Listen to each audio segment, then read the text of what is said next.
Welcome to A House Divided on 2/22/22, or you numerologists. And I'm Daniel Weinberg, and we're at the broadcast studio at Abraham Lincoln Bookshop in Chicago over Zoom and Facebook Live. We are an 83-year-old antiquarian bookshop specializing in American history, specifically Abraham Lincoln, the U.S. Civil War, and the U.S. presidency. We carry both old and new books in our fields, and also a wide array of historical artifacts, including autographed letters and documents, originals, photography from the age, lithography, prints, statuary. And because we have historical artifacts in our shop, so from time to time, we're able to show one that is relevant to one of the interview questions with our author today. Our website is alincolnbookshop.com, and our past author interviews on our YouTube page, and also our artifact broadcasts. We have them every other week on Fridays, and they're on our Facebook page, and I hope you'll join us when we discuss historical artifacts. And of course, you can visit our website in order to get today's book, Salmon P. Chase. And we have, by the way, actual book plates signed by our author. We don't have him in our shop yet because of the pandemic, but eventually we will have them in here again. So let's introduce Walter Stahr, graduate of Stanford University and Harvard Law School. He practiced international law for 25 years, including 5 years with the Securities and Exchange Commission. He's a two-time winner of the Seward Award for Excellence in Civil War biography. And this is one that I think will probably be up for other awards this year. It's that excellent. He's the author of John Jay, Founding Father, and two previous books that have been on our broadcast, Seward, Lincoln's Indispensable Man, and Stanton, Lincoln's Secretary of War. His latest book, as I've just shown you, is in back of me, right here, is Salmon P. Chase, Lincoln's Vital Rival. It's a Simon & Schuster publication, 836 pages and illustrated, and is $35. And as I said, you will get a book plate signed. And today, if you were watching today on our Facebook, it's the release day, the day of release. You'll get a special book plate. Otherwise, if you buy this later on from us, which you can, if you're watching this on C-SPAN, you'll get a beautiful book plate just like this, signed by Walter himself. Walter, you know, we've talked about Stanton and Seward before, but Chase, oh my gosh, I learned so much. This is 50 years I've been in the business here. And I learned a great deal about Salmon P. Chase.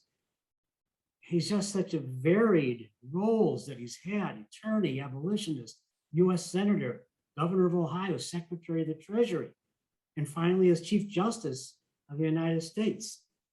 Was this a more difficult book to research than the Seward and Stanton in some ways? Just because he had such a varied life?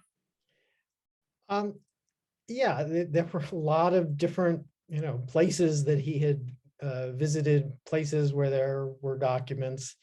I was fortunate in that my predecessor, John Niven, whose biography of Chase came out, a quarter century ago, roughly? Yes, yes. He and a team of graduate students tried to collect the letters to and from Chase, and they published, and you probably have for sale there, the 5 edited volumes, but they also published microfilm. And so that was a useful resource. It was very useful during the pandemic that the Library of Congress had placed its collection of Chase papers online. And so almost every day when libraries were closed down, I was on the Library of Congress website. But yeah, the research was not easy, and he's not an easy person to love. So that also. But I learned a lot about him that you know goes away from Lincoln's eyes a bit, and we'll get Yes. into that a bit as well. But before we leave your research tools Yes, and I can problems, see I something. want to show you a Chase letter that we happen to have in stock right now.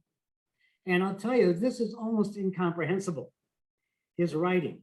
How in heaven's name did you get through papers and not double the time of research? Um, it took a long time, and I cannot claim, in many cases, I would look for just the phrase or the sentence that I would quote, and then I would not read the rest of the letter because it was, you don't need to read everything about, I'm glad to hear that your mother is feeling better. Please keep me informed, that kind of stuff. I'm not going to. And there are a number of places where I wound up quoting a phrase when I really would have rather quoted a sentence, but there was simply a word that I could not get comfortable with. I just couldn't figure out what he had written. As two of his daughters survived into adulthood, and those two daughters received letter after letter from him, many times chiding them for their poor penmanship. And at least one of them must have said something back to him, because he then wrote a letter that said something like, well, listen to what I say, don't do as I do. So we're showing his two daughters and Kate, and we'll talk about Kate a little bit later on. But there's so much in this book to cover. His political affiliations, in which he had many, the political offices and his presidential ambitions. I'm just reading out these a little bit so our viewers will know the scope of this book. And we're not going to be able to cover all of this, and certainly not in depth. And I'm going to urge our viewers that if you get interested in Chase, and I certainly have enjoyed this read, that you get the book and read it, because there's so much more in there. His relationship with Lincoln, the political offices that he had, relationships with fellow cabinet members, his time at Treasury, his time at the Supreme Court, slavery and the abolitionists, which he was so involved in, his relationship with generals, and all of his life tragedies that he had really quite a number of. Let me first ask you, this is his diary that has been published some years ago and is fascinating reading. And of course, there's a lot more than just this in the papers, but tell us of the style of his diary, what he put in, what maybe he left out. And maybe as well expand, because the other major diary to come out of the Lincoln cabinet was Secretary of the Navy Gideon Welles. How does it compare with that? And do they have their facts the same? There certainly are points on which they disagree. One thing that I didn't realize is that Chase's diary was, to some extent, during the war years, when he had a clerk, kind of a joint production. He would scratch out little stuff and then hand it to a clerk who would put it in slightly more legible handwriting. And then he would actually edit what the clerk had done to create a slightly more rounded version. So his entries, I'm thinking particularly, for example, of his descriptions of the cabinet meetings in 1862, where they discussed emancipation, tend to be a little bit better drafted, if you will, than Welles, because Welles pretty much, as best we can tell, just wrote it out that same night.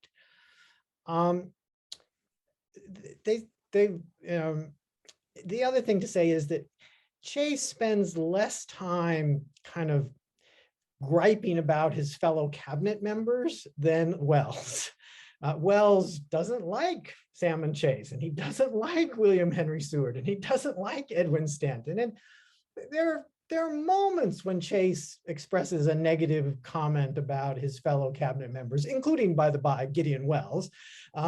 but there's less of that. There's more other folks. You meet generals and you meet lower ranking officers. You think he edited out certain things since Wells went right to the page, wrote it out, and that's what we got in three Yeah, no, large volumes. I do think that some of the stuff that he didn't want us historians to read got edited out. I guess another way of putting it is that the Civil War years of the Chase diary read differently than the Chase diary from before the war or the Chase diary from after the war. But I was thinking, actually, just as I was rereading some of my book with generous quotations from the Chase diary, what an amazing resource that is for us as we try to understand Lincoln and his cabinet and the Civil War. Give us a very brief idea of his early upbringing, an overview of what that was and how that upbringing may have affected his entire life.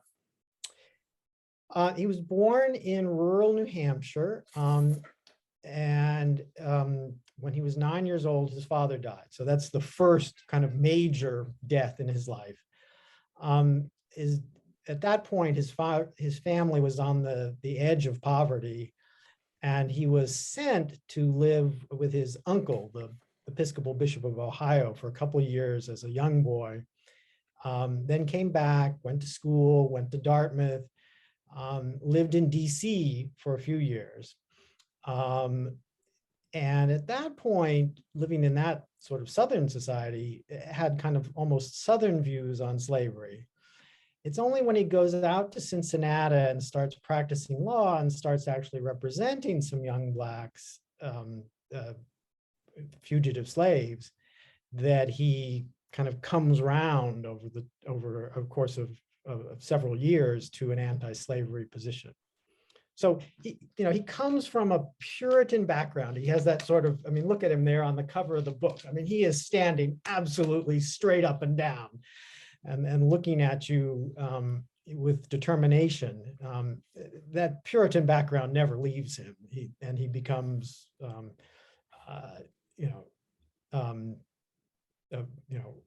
rock-ribbed anti-slavery activist in the early 1840s. Well, give us a bit of his character, perhaps. He had a religious intensity from early on. What do you think his character strengths and flaws were from your point of view? Strengths would include his sort of determination, diligence. Once he set his mind to something, he would work at it, night and day. On the flaws side, he had a tendency to believe that he was right with great fervor, even when he wasn't right. And he was, in contrast to Lincoln or Seward, he was not an especially kind of congenial man. One of his law clerks claimed that he never heard Chase tell a joke. Well, I found a few instances of him telling jokes, so that's not quite right, but it's not far from the truth. He's not a sociable man in the way Seward was. Seward during the Civil War, as best I can tell, he never dined alone. He was either someone's guest or he had guests over at his house. Chase dined alone or with his, just with his one daughter or two daughters often. So he had numerous tragedies in his life. Again, briefly, just overview of what those were, the deaths in his life that occurred and how those may have affected him. Yes, so he married 3 times, not all at once. He married and the wife died. He married again and the wife died. He married a 3rd time and the wife died. And each of these marriages lasted, a couple years. I think the longest of them was 5 years. He had 6 children and only 2 of them survived to adulthood. And he was kind of in the middle of 11 siblings. And by the time he was my age, in his mid 60s, all of his siblings had died. So imagine attending the funeral of 3 wives, 4 children, and 10 siblings. And how to put it, you might not be the sort of guy who slapped backs and told jokes. It might make you more serious about life and religion. Makes me think of Mary Lincoln a little bit, but that's not the subject that we're going to be into today. But I'm going to jump to something here because I have this in the back of my mind. Talking about death in his life, there was huge amount of death in the nation.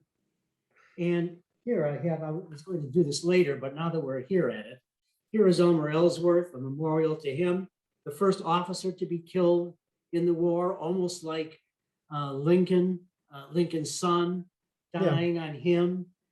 And he saw Willie die, went to that Right, funeral. he's there at the funeral for Willie. Tens of thousands, hundreds of thousands of young men killed in the war. How did you think that affected him and maybe the entire cabinet as civilians, not as army officers that are out there? They're right there and maybe they get more inured to it. But what about the civilians and Chase in particular in the background? Well, how did he handle the Civil War death? I think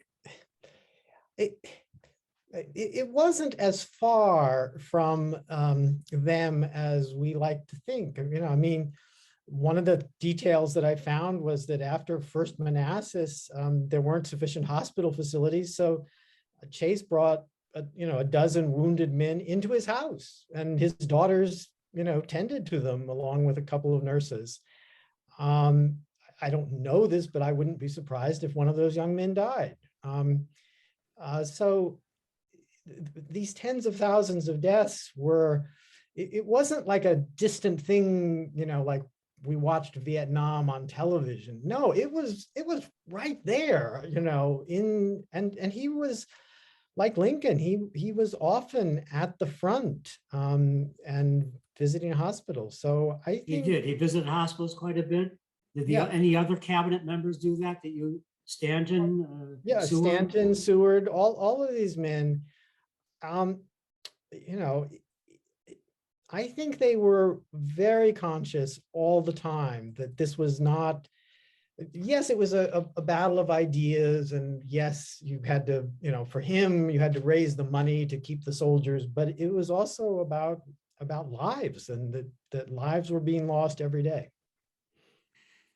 Let's return a little bit earlier in his life, prior to the war, and you might speak to us a little bit about the fluidity of party and how, because he went through numbers of parties. He did. The Federalist Party that affected him first. He went to the Free Soil and Liberty parties.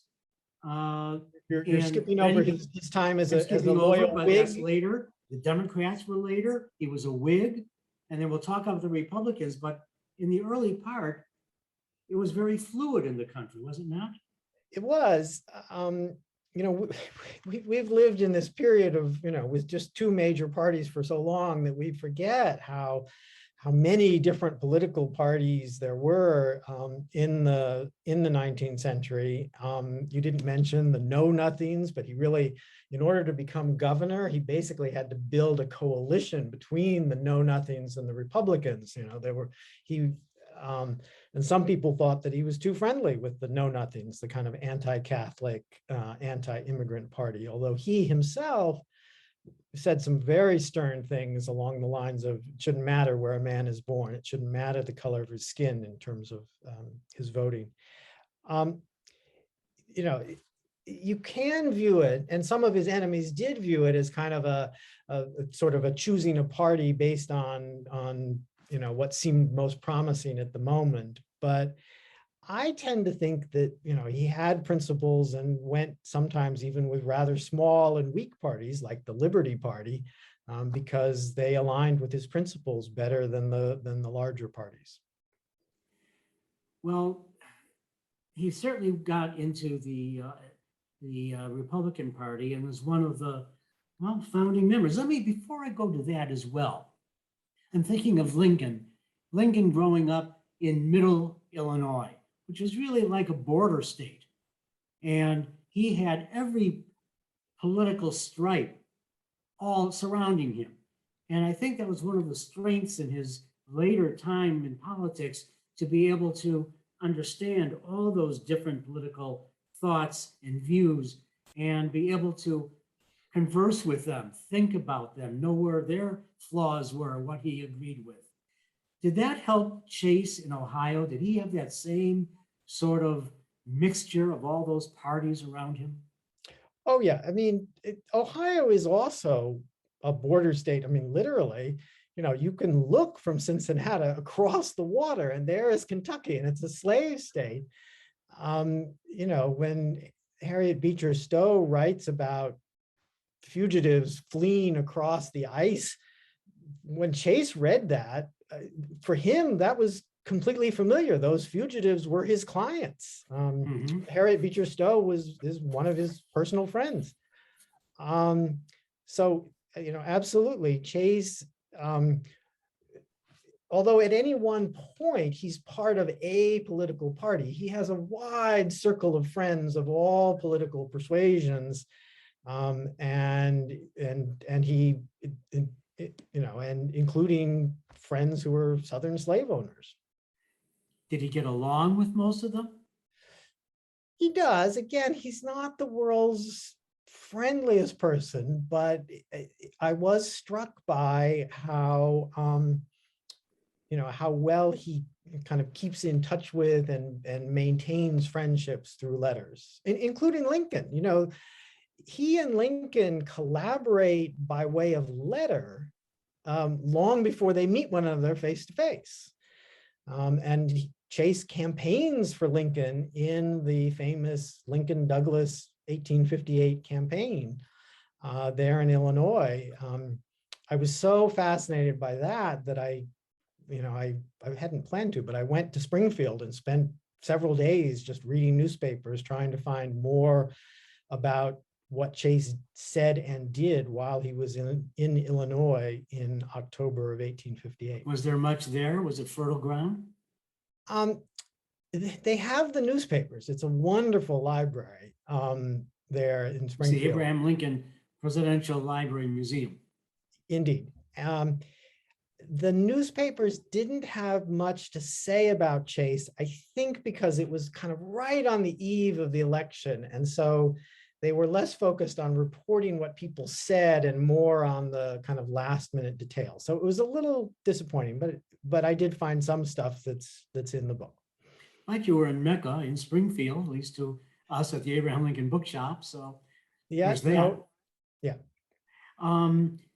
Let's get to the Republican Party and its formation. What were his contributions in the formation of that party? Was it more local or regional, or did it really encompass the National Republican Party as it formed? I would say that it was national. I mean, the Republican Party, you can think of as kind of a three-way merger of the Free Soil Party, of which he's really, again, a founding father, and then kind of elements from, maybe this is a four-way merger, elements from the Know Nothings, Whigs, and Democrats. And he, in particular, helps to organize, before the first Republican National Convention in 1856, there's kind of a pre-convention in Pittsburgh.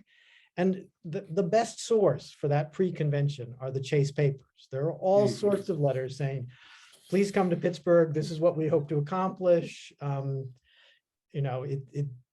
We're going to form a national anti-slavery party. And it's amazing how close they get to winning the presidential election in 1856. A handful of votes in Illinois and Indiana and Pennsylvania going a different direction, and John Fremont would have been the first Republican president. Well, you touched on this before.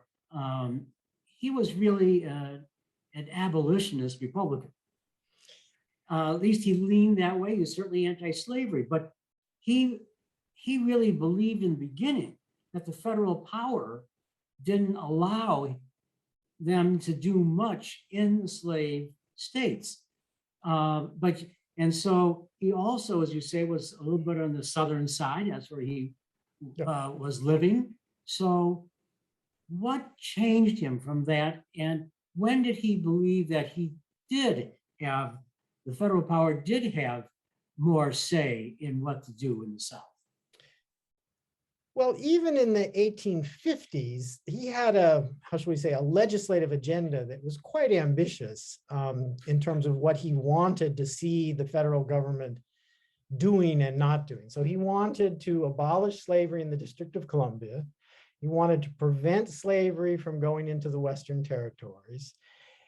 He wanted to repeal the Fugitive Slave Act. And this is a point on which he and Lincoln disagree.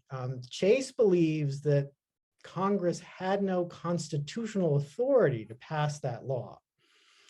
And he even occasionally talks about the possibility of prohibiting the interstate sale of slaves. And if that had happened, slavery's days would have been numbered, because economically it would have survived. So even before the Civil War, he has this ambitious agenda, none of which gets enacted in the 1850s.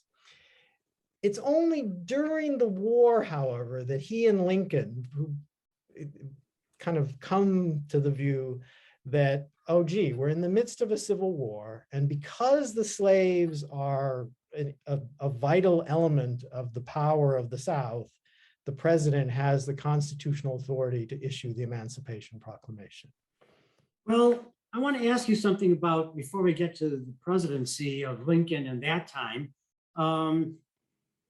I've told you that I was once in the Chase suite in the Treasury Department, and they left his little office. There's a large outer office there. Two secretaries greeted me when I went in. And there was a smaller office that they let me go in. It's a smaller office, and they left it as Chase had left it. And my first thought when I went in there is, how the hell can I get Lincoln out of the executive mansion? Just, it was still there. It's still there, his spirit. So did, of course, that's my Lincoln centric, but he was he wrong? Or was I wrong? Did Chase actually sublimate his desire for the presidency, especially helping when he helped Lincoln? No, in late 1863 and the first 2 months of 1864, Chase believed that he was the right man for the Union Party. Remember, they'd rebranded it as the Union Party rather than the Republican Party. He believed that he was the right man to nominate for the presidency. And that,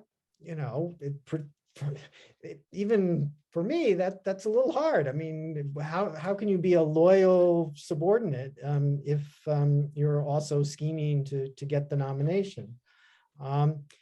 It all blows up, and maybe you're going to want to ask me another question about how it all blows up.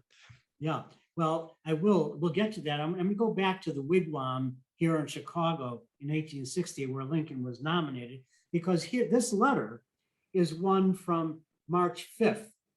And in May was when the convention was. Yeah. And I could read the bottom of it, certainly. I got all of it, actually, but he says private edit, but he says, "You are doubtless right in your judgment as to the possible action of the convention.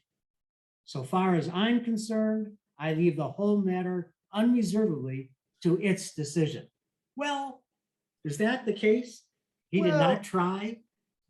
No, he was, and that very letter that you're holding is part of his effort. I mean, one of his consistent themes, and in 1860 and again in 1864 and again in 1868, is that, I'm really not ambitious. You shouldn't be afraid of me. No, I'm leaving this to the people. But if the people want to nominate me, of course I will be the candidate. So But the fact that there are hundreds of such letters shows us that he's engaged in a very, how to put it, time-consuming effort to secure the nomination. And, among other things, in 1860, I find in his handwriting a list of delegates as they're appointed to the Chicago Convention, and next to each delegate's name, his view. I mean, this is before primaries, and so it's not always easy to know. I mean, how is that Dan Weinberg from Chicago going to vote? Well, probably Lincoln, et cetera. Definitely Lincoln for Dan Weinberg. But he worked hard. By the time that everyone gathers there in Chicago for the convention, he knew that he probably wouldn't get it. And this circles back to his anti-slavery. Yes, the Republican Party is anti-slavery, but none of the other major candidates had taken a position in favor of Black voting, and he had. And so from the delegates, as they were chatting about who to nominate, not that many were keen to nominate Chase because he had a lot of baggage, if you will, that Lincoln didn't have. Lincoln was a more pure, let's keep the slaves out of the territories, and then silence on the question of, well, indeed, not silence, on the question of Black voting. His stance was pretty clear. He was not in 1860 in favor of Black voting.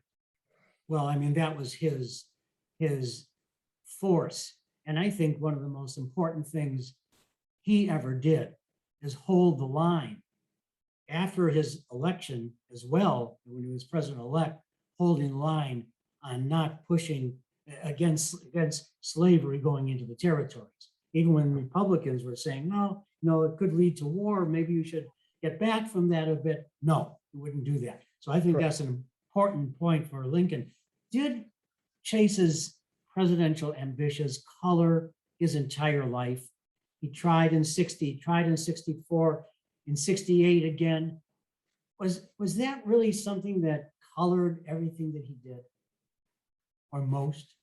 Well, different. It is from the Lincoln eyes. Yeah, I know. But when you spend time just like reading his daily correspondence during the war, most of it is kind of nitty gritty stuff about raising the money or moving the troops. Yeah.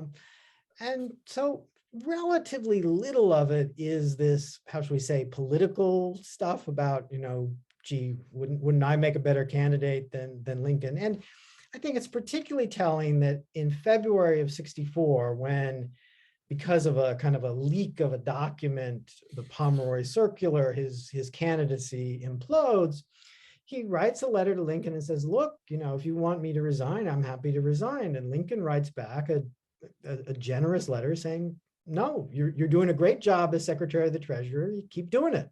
And he does for another 4 months. And then again, I hadn't appreciated until I did the research for this book how much hard campaign work Chase does for Lincoln in the fall of 1864. In what manners?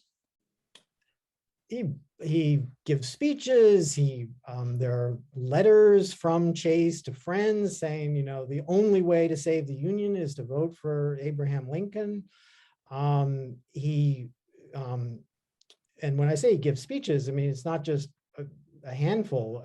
He campaigns around the country for Abraham Lincoln in the fall of 1864. And we tend to think, oh, well, that election wasn't really very close, but it was closer than we think. In particular, if General Sherman had not done so well in Atlanta and General Sheridan done so well in the Shenandoah Valley, it would have been much closer. What sort of president do you think he may have been? You've lived and woken up every day with Chase. You still are. You're on a Zoom tour and a book tour away. So you're still with him. In your estimation, this is speculative. What sort of president do you think, if he could have been elected, what sort of president do you think he could have been? I think in many respects that he would have been quite similar to Lincoln. I mean, in particular, coming back to secession winter, he and Lincoln were very closely aligned. He had a slogan in the secession winter: inauguration first, adjustment afterwards. In other words, we're not going to talk about compromises until Lincoln is in office, and we're not going to talk about compromises with vis-a-vis the Western territories at all. I think he would have been a little bit better organized than Abraham Lincoln. I mean, as you know, Dan, Lincoln's own private secretaries moaned about how he had a tendency to put papers in his hat and forget them, and and waste time from their perspective talking to just ordinary citizens rather than dealing with important issues. He would have been quicker to issue some form of emancipation proclamation. In the summer of 1862, Chase's diary is simply filled with his anxiety that Lincoln issue an emancipation proclamation, and it would have been different. There's a draft of the Emancipation Proclamation in Chase's handwritings in the Lincoln papers, and what it would have done is would have freed, or by decree, freed all the slaves in the kind of southernmost tier of states, the Gulf states, immediately, rather than Lincoln saying, well, if the war is still going on the 1st of January, 63, then I will free the slaves. What sort of writing style did he have, and speaking style? Was he capable of, hard to believe, the Gettysburg Address? No. I mean, was there a Chase note in Lincoln's papers prior to the Gettysburg Address? Because there's some verbiage in there that may have been used by Chase prior, right? Yes, the Chase did use the phrase "government of the people, by the people" about 8 years before the Gettysburg Address. And now I don't have a copy of that kind of in Lincoln's handwriting saying, "Note, please remember for possible use at Gettysburg." And there are some, how should we say, not as stirring as the Gettysburg Address, but still stirring speeches that he gives during the war. I'm thinking, for example, of the speech that he gives on the night after Lincoln issues the Emancipation Proclamation, in which he says that he lauds the Emancipation Proclamation. He says that it was absolutely necessary. And then he goes on to say that he hopes that the time has passed for divisions and disagreements, that each of us should just do our work, whatever that is, in the cabinet or the White House or the trenches. So prior biographers have said that he was a terrible speaker. I disagree with that. I think he was a very decent stump speaker. You had to be in those days in order to win elections and also to help other people win elections. Let's have a little bit of a speed answer here on a number of issues. Okay. I would just want to get something from you in these things. What did he feel that how Lincoln used him and the cabinet? Was he happy with his use during those years?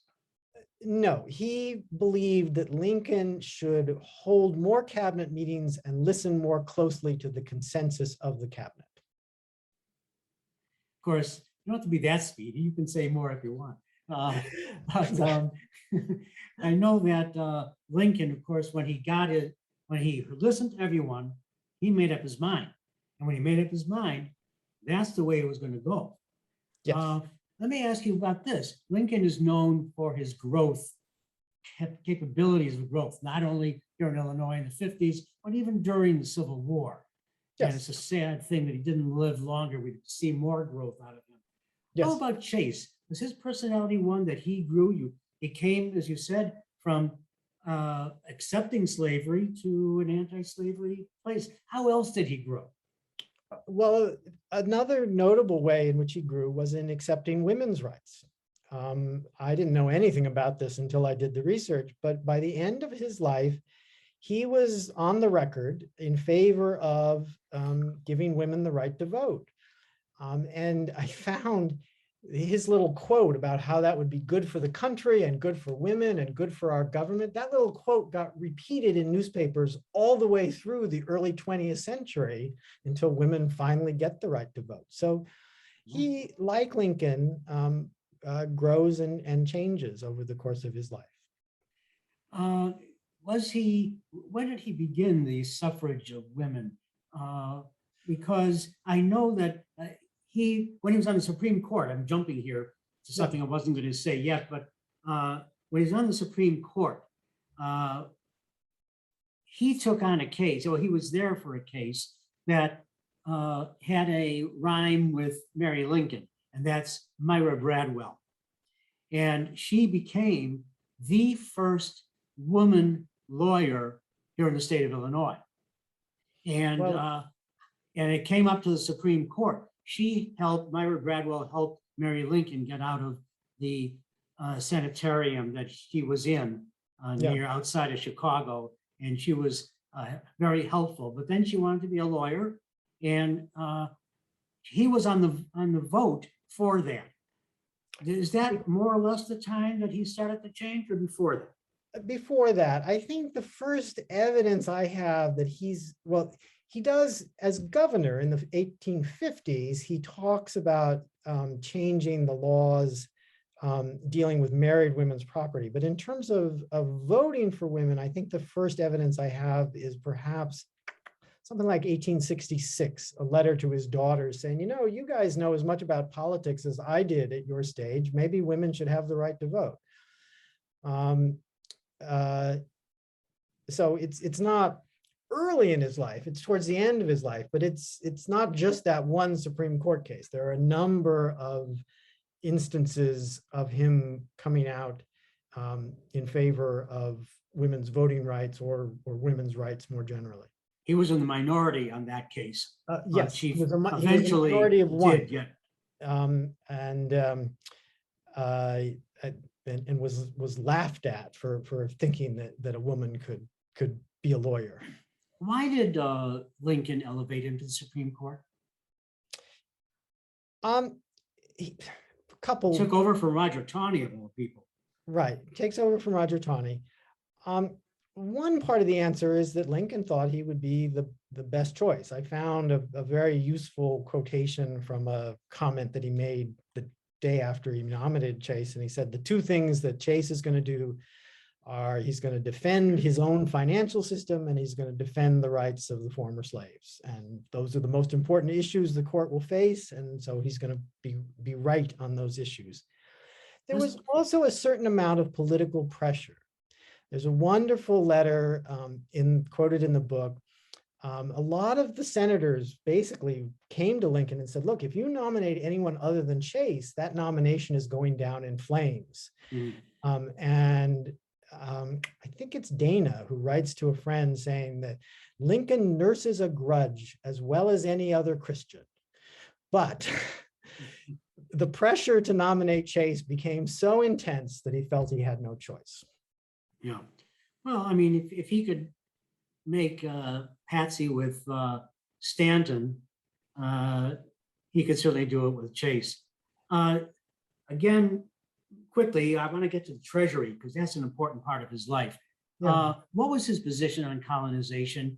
How did it differ from Lincoln, and at what period of years?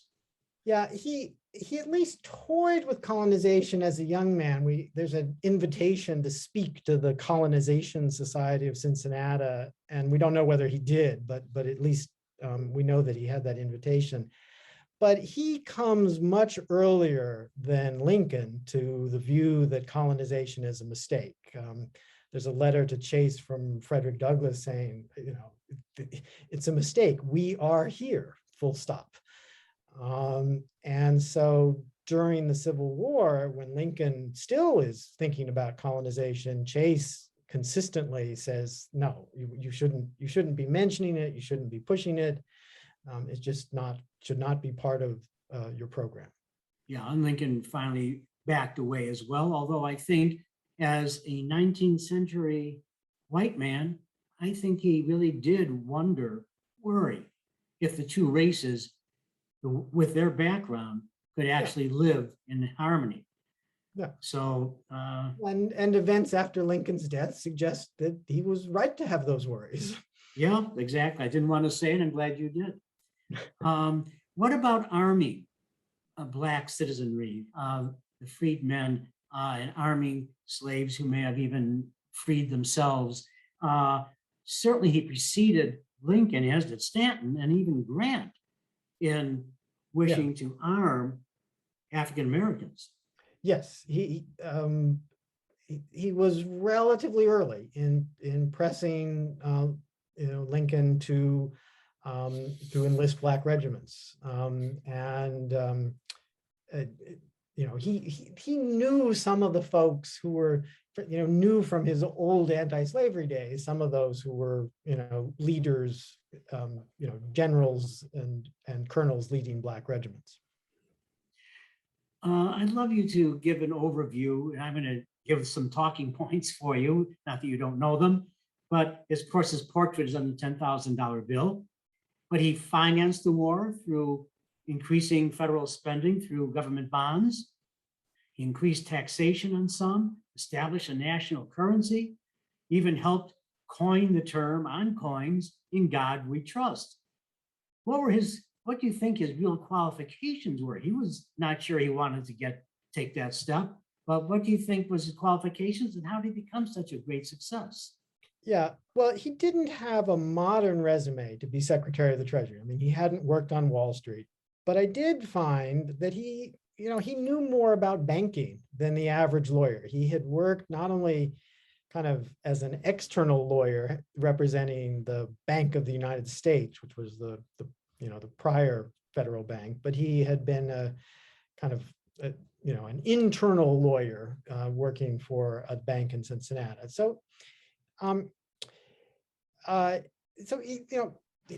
and most 19th century secretaries of the Treasury didn't have an extensive banking experience. So by 19th century standards, he was actually decently qualified. Of course, no one was qualified to deal with what the Civil War threw up. I mean, taking the federal budget from about, let's say, 50 million a year to, let's say, $1 billion a year. I mean, that's a factor of 20.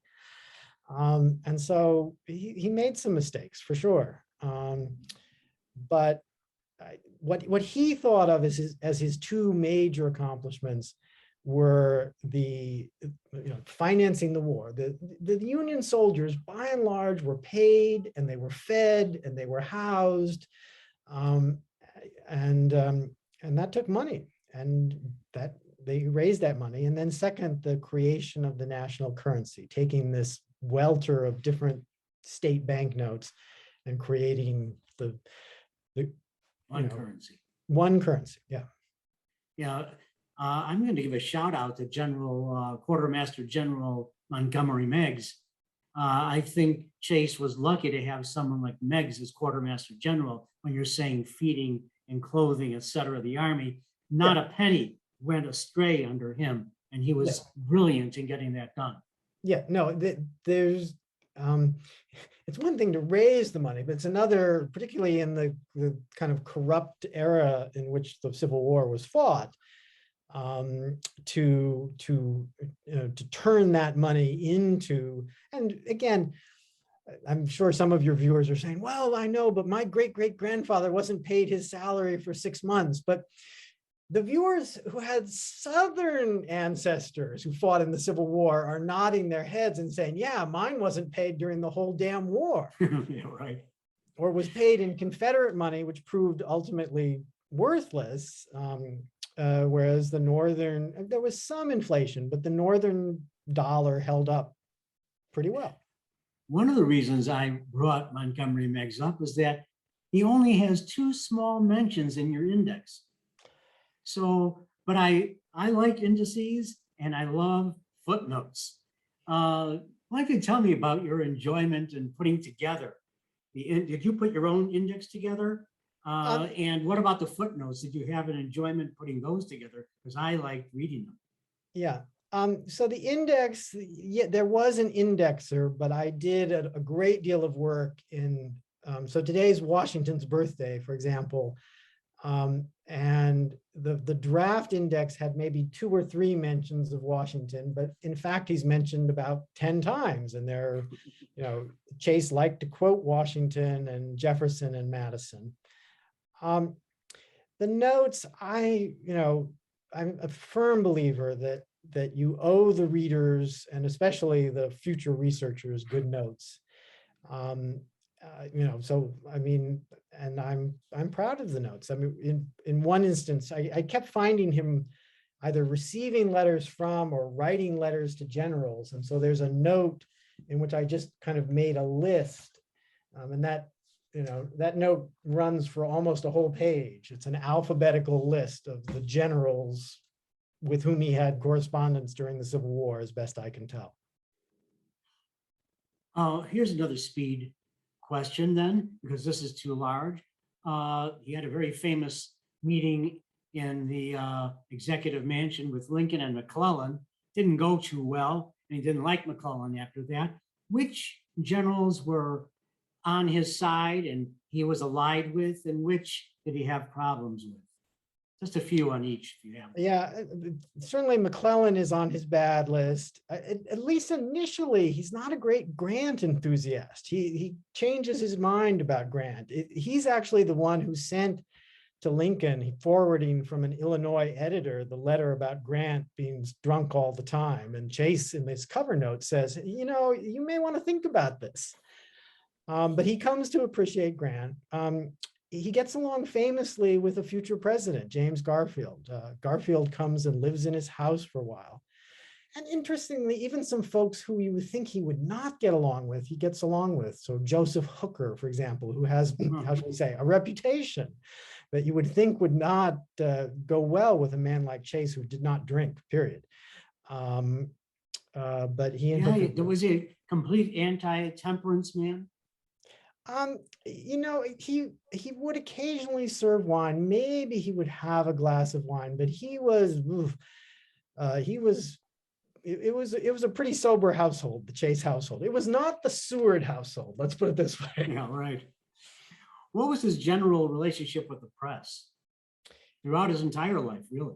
Yeah, he's not as adept at managing the press as Lincoln, but he's not bad. He certainly has reporter friends, and he cultivates them first in his kind of home state of Ohio, and then nationally. I was struck in the 1850s with how he kind of cultivates relationships with reporters and editors in New York City, which is becoming at that point kind of the center of the national press. We've gotten really at the end of our time. Would you give us a little summation of the 3 men in Lincoln's cabinet that you lived with for so many years, Stanton and Seward and Chase, and how they melded together, maybe a little about how they didn't, but what is your overview of their relationship? Gosh, difficult question. We have another hour, go ahead. No. All 3 of these folks, they know one another before the Civil War. In the case of Seward and Chase, for example, they collaborate on this important Supreme Court case, the Van Zandt case. In the case of Chase and Stanton, they're sort of buddies in Ohio politics. Those relationships fray a little bit in the tension of the Civil War. It's not surprising if you're in Chase's shoes and your job is to raise the money, you're a little annoyed with the guy who's spending money, it seems, without, a little bit like my daughter is spending money on her wedding right now. It's a little annoying. But it is remarkable, in coming back to Lincoln himself, that he manages to, it's not just that he recruits these talented, opinionated, somewhat difficult men to be part of his cabinet, but that he keeps them. Chase works with and for Lincoln, really for is the right word.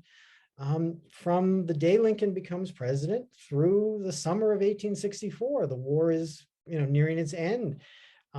Stanton, from when he becomes secretary in early 62 through Lincoln's death, did a Seward from day one, again, through Lincoln's death. I think it reflects incredibly well on Lincoln's ability to, to work, recruit and keep. The keep is the harder piece, talented cabinet members.